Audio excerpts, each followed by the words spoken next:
start on her left arm. And I've kind of cheated a little bit. It's kind of like a cooking show where you kind of prep everything beforehand. So I've done the cutting. I'm going to take our gel and I'm going to use it. It might be good if I take one that's open.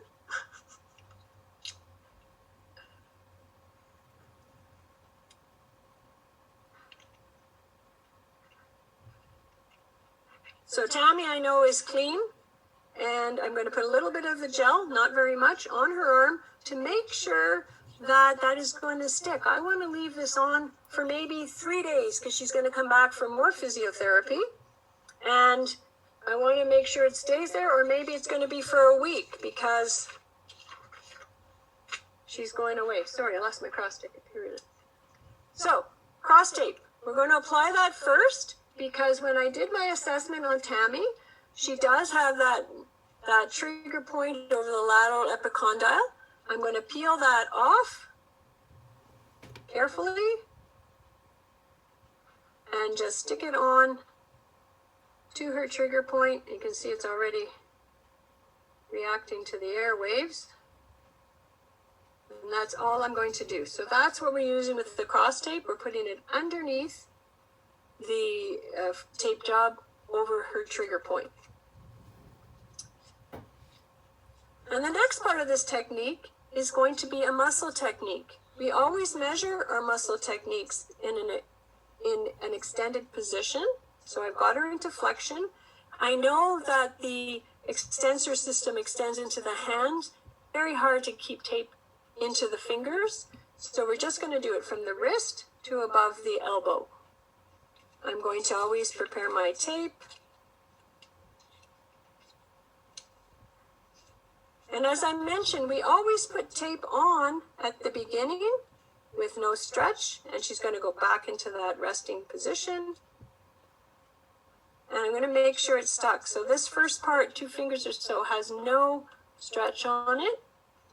And I'm applying this at 10%. So I've taken my paper off.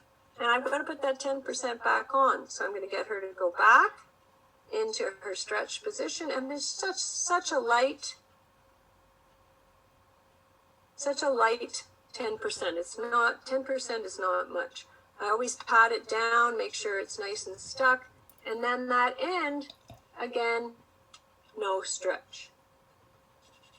Remember I talked about rubbing it and making sure it stays on.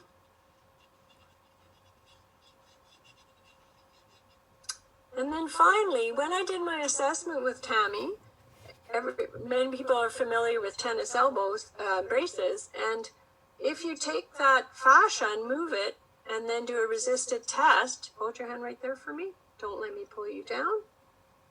And it's better like that, but when I tested her going the other way and asked her to lift it up, she didn't like it at all. So I'm going to use this fascial technique to move her skin and fascia to the outside. So again, I've prepared my tape. I've prepared what's called a Y strip.